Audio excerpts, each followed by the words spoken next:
Hello students, आज आपका chapter है लेसन नंबर 17 सच्चाई का उपहार। इन हिंदी लिटरेचर लेसन नंबर 17 सच्चाई का उपहार। लेखक हैं कथाकार, उपन्यासकार, महान विचारक मुंशी प्रेमचंद।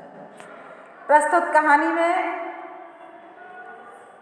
कहानी के माध्यम से उपन्यास सम्राट मुंशी प्रेमचंद जी ने पाठक के हृदय में सत्य के प्रति निष्ठा और आग्रह की भावना का संचार किया है। ये हम सब जानते हैं कि सत्य का मार्ग अत्यंत कठिन है, किंतु सत्यता इंसान को निडर और निरापद बनाने में सहायक होती है। अब हम आगे पाठ की विवेचना करेंगे। तहसीली मदरसा बराँव के प्रथमाध्यापक मुंशी भवानी सहाय को बागवानी का कुछ व्यसन था। व्यसन का मतलब होता है आदत। क्यारियों में भांति भांति के फूल खिले थे, फूल पत्तियां लगा रखी थीं, दरवाज़ों पर लताएं चढ़ा दी थीं। इससे मदरसे की शोभा अधिक हो गई थी। वह मिडिल कक्षा के लड़कों से भी अपने बगीचे को सींचने और साफ करने में मदद लिया करते थे। अधिकांश लड़के इस काम को रुचिपूर्वक करते थे, बहुत सारे बच्चे करते हैं। इससे उनका मनोरंजन होता, मतलब इसमें उन्हें आनंद आता। किंतु कक्षा के 4-5 लड़के जमींदारों के भी थे। उनमें कुछ ऐसी दुर्जनता थी कि वह मनुष्य कार्य के प्रति उनको बाग बगीचे का कार्य जो भी स्कूल का था उसे बेकार, मतलब फालतू का समझते थे। उन्होंने बाल्यकाल से आलस्य में जीवन व्यतीत किया था। अमीरी का झूठा अभिमान दिल में भरा हुआ था और हाथ से कोई काम करना निंदा समझते थे। उन्हें बगीचे से घृणा थी। जब उनके पास काम करने की बारी आती तो कोई न कोई बहाना बनाकर उड़ जाते। इतना ही नहीं, दूसरे लड़कों को भी बहकाते और कहते कि वाह, पढ़े फारसी बेचे तेल। एक मुहावरा है ये कि पढ़े फारसी बेचे तेल। यदि खुरपी कुदाल ही करना था तो मदरसे में किताबों से सिर मारने की क्या ज़रूरत। हम यहाँ पढ़ने आते हैं, मजदूरी करने नहीं आते। उन बच्चों ने आपस में चर्चा की। मुंशी जी इस अवज्ञा के लिए उन्हें कभी कभी दंड दे देते। इससे उनका द्वेष और भी बढ़ जाता। अंत में नौबत यहाँ तक पहुँच जाती कि एक दिन उन लड़कों ने सलाह करके उस पुष्प वाटिका को विध्वंस करने का निश्चय कर लिया। विध्वंस मतलब उसे तोड़ मोड़ देने का, उसे बर्बाद कर देने का निश्चय कर लिया। अब क्या हुआ, 10 बजे मदरसा लगता था, किंतु उस दिन वे 8 बजे ही स्कूल आ गए। बगीचे में घुसकर उसे उजाड़ने लगे। कहीं पौधे उखाड़ फेंके, कहीं क्यारियों को रौंद डाला, पानी की नालियां तोड़ डाली, क्यारियों की मेड़ें खोद डाली। और लेकिन थे तो बच्चे ही, छात्र ही थे।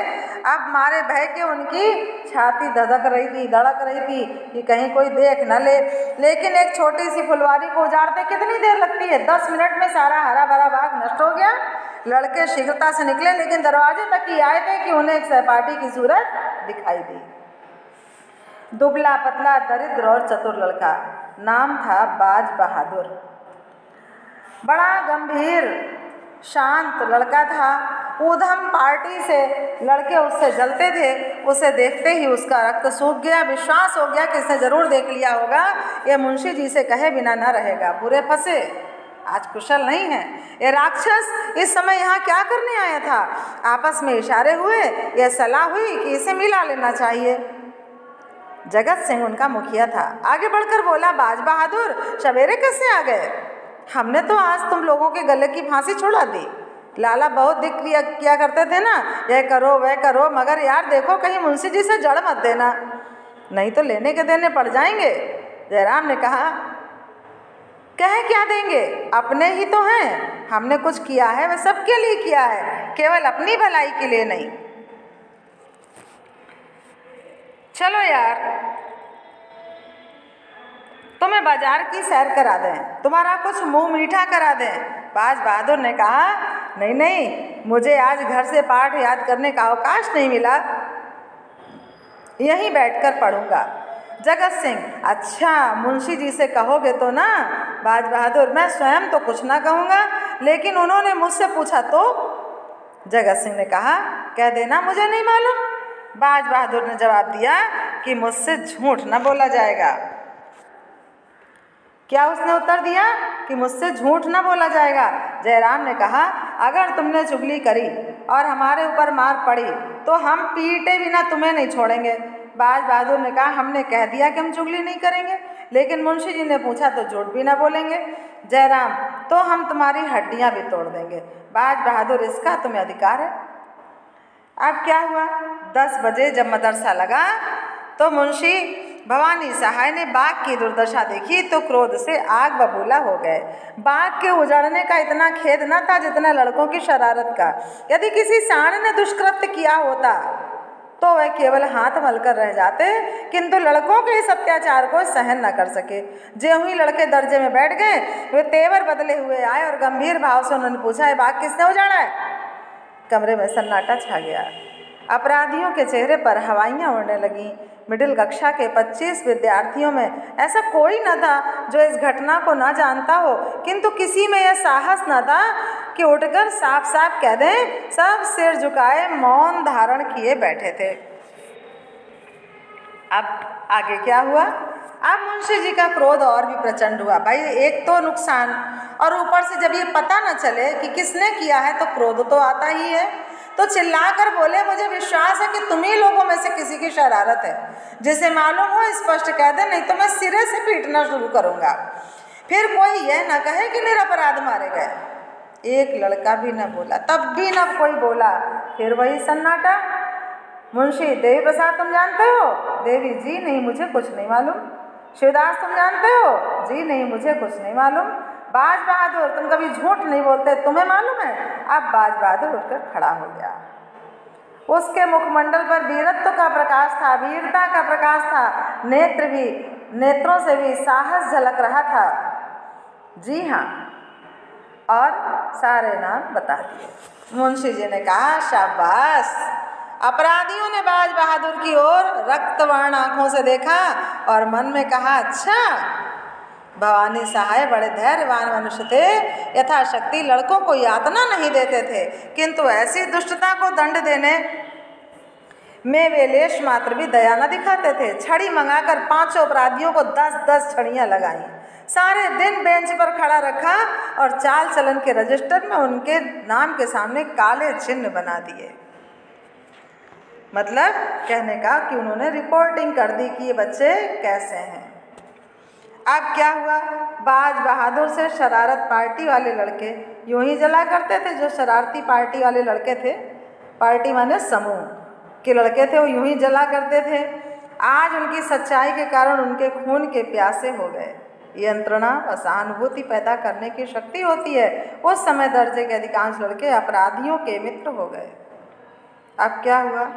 षड्यंत्र रचा जाने लगा।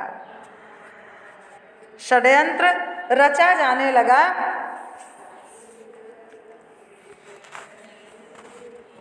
आज बाज बहादुर की खबर ली जाए, ऐसा मारो कि फिर मदरसे में मुंह न दिखाए। हमारे घर का भेदी है दगाबाज, बड़े सच्चे की दुम बना है। आज सच्चाई का हाल मालूम हो जाएगा। बेचारे बाज बहादुर को इस गुप्त लीला की जरा भी खबर न थी। विद्रोहियों ने उसे अंधकार में रखने का पूरा यत्न कर लिया। छुट्टी होने के बाद बाज बहादुर घर की तरफ चल पड़ा। अब क्या हुआ? रास्ते में एक अमरूद का बाग था। कैसा बाग था? एक अमरूद का बाग था। अब वहाँ जगत सिंह और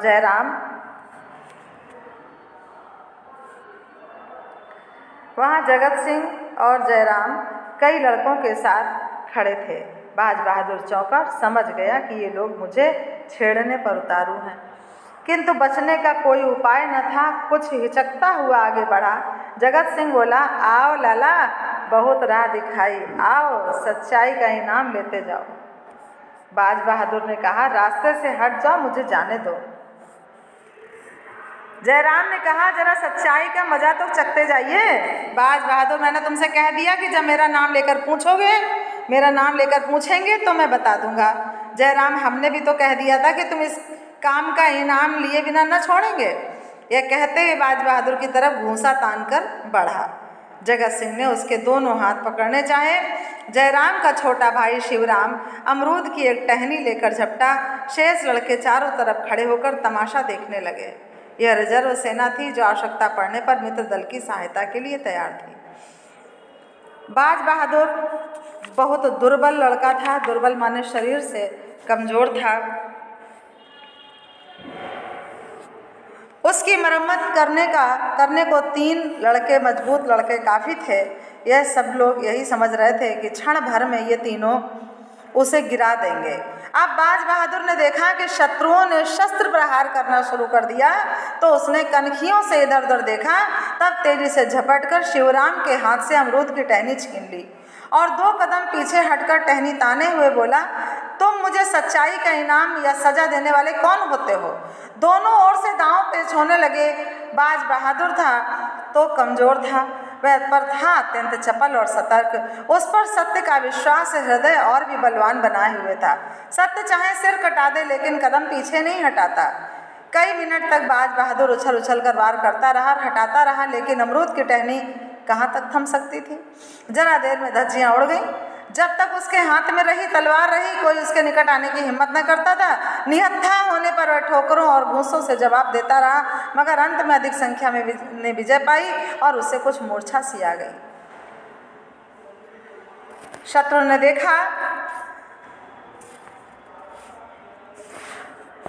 देखा तो उसके हाथों के तोते उड़ गए। समझे इसकी तो जान निकल गई। अब वे बेतहाशा भागे। वो उसे मरा हुआ समझकर वहाँ से छोड़ के चल दिए। कोई 10 मिनट के पीछे बाज बहादुर सचेत हुआ। कलेजे पर चोट लगी थी, घाव ओछा पड़ा था, तिस पर भी खड़े होने की शक्ति न थी। साहस करके उठा और लंगड़ाता हुआ अपने घर की ओर चला। इधर यह विजय दल भागते भागते जयराम के मकान पर पहुंचा। रास्ते में ही सारा दल तितर बितर हो गया। कोई इधर से निकल भागा, कोई उधर से। कठिन समस्या आ पड़ी थी। जयराम के घर तक केवल 3 सुदृढ़ लड़के ही पहुंचे। वहां पहुंचकर उनकी जान में जान आई। जयराम कहीं मर तो नहीं गया? मेरा घूंसा बैठ गया था। जगत सिंह, तुम्हें पसली में तो मारना ही नहीं था। अगर तिल्ली फट गई होगी तो बन्ना बचेगा। जयराम, यार मैंने जान के थोड़ा ही मारा था, संयोग ही था। अब बताओ क्या किया जाए? जगत, करना क्या है? चुपचाप बैठे रहो। जयराम, कहीं मैं अकेला तो ना फंसूंगा? जगत, अकेले कौन फंसेगा, सब साथ चलेंगे। जयराम, अगर बाज बहादुर मरा नहीं तो उठकर सीधा मुंशी जी के पास जाएगा। फिर क्या हुआ? मुंशी जी के पास जाएगा और मुंशी जी कल हम लोगों की खाल अवश्य उधेड़ देंगे। अब जयराम क्या कहता है, इसलिए मेरी सलाह है कि कल मदरसे जाओ ही नहीं। नाम कटा के दूसरी जगह चलें। अब इसके आगे आप सेकंड पार्ट में अपनी ये कहानी देखेंगे, तो आप इसके बाद देखें आपका नेक्स्ट पार्ट